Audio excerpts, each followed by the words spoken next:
भाग्यत को शांति का वचन भाई भक्त सिंह के द्वारा सितंबर 15। मैं तेरे पिता का परमेश्वर, इब्राहिम का परमेश्वर, इसहाक का परमेश्वर और याकूब का परमेश्वर हूं। निर्गमन की पुस्तक 3 अध्याय 6 पद।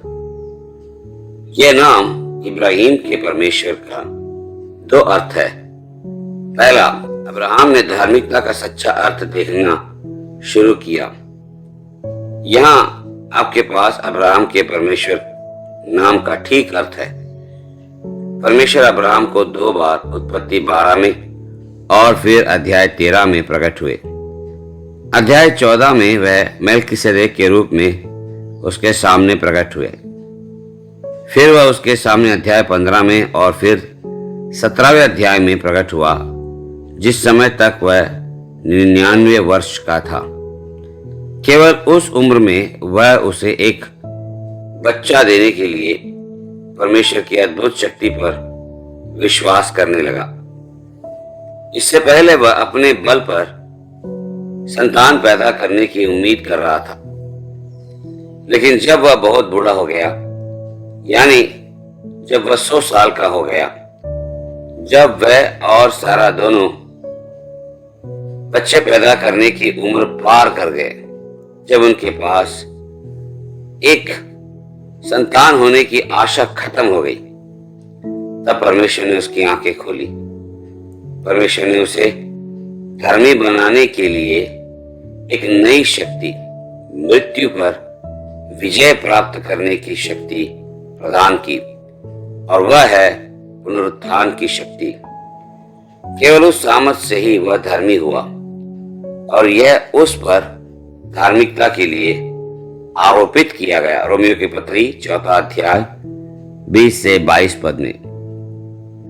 वह अपने आप में या अपने बल में महिमा नहीं कर सकता था। हम अपने बाइबल ज्ञान, रीति रिवाजों और ऐसे कर्म से परमेश्वर के सामने धर्मी नहीं बनते। विश्वास के द्वारा हमें पुनरुत्थान की शक्ति प्राप्त करने से हम सदा के लिए धर्मी बन जाते हैं, और यही नए जन्म का अर्थ है, जो एक बड़ा अनुभव है। उस नए जीवन और मृत्यु पर जय पाने की शक्ति के द्वारा ही हमें दिन प्रतिदिन परमेश्वर की सेवा करनी है, उसकी दृष्टि में धर्मी बनकर। यीशु हमारे प्रभु हमारे अपराधों के लिए पकड़वाया गया और हमारे धर्मी ठहराने के लिए फिर से जिलाया गया। रोमियो को लिखी पत्री 4 अध्याय 24 तथा 25 पद भी। दूसरी बात जो हम अब्राहम के परमेश्वर के नाम से सीखते हैं, वो यह है कि कैसे अब्राहम परमेश्वर का मित्र बन गया।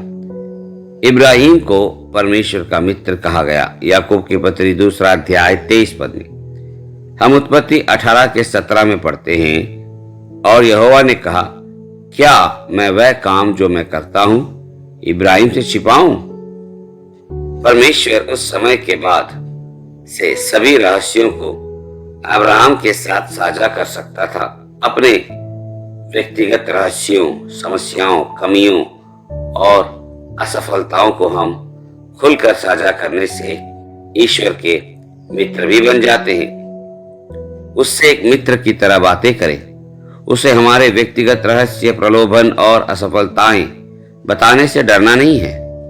अपने सबसे अच्छे दोस्त के रूप में उसके साथ सब कुछ साझा करें, फिर धीरज से उसके उत्तर की प्रतीक्षा करें। इसी तरह परमेश्वर से उसके स्वयं के रहस्य और स्वर्गीय रहस्यों को दिखाने के लिए कहें। जब हम रहस्य बांटते हैं तो मित्रता और गहरी हो जाती है, और इसी तरह परमेश्वर मूसा से भी बात कर सकता था और वह अपना कार्य पूरा कर सकता था। जब हम परमेश्वर के मित्र की तरह उसके साथ चलते हैं, तो हमें उसकी अधिक फलदायी सेवा करने का सौभाग्य प्राप्त होता है।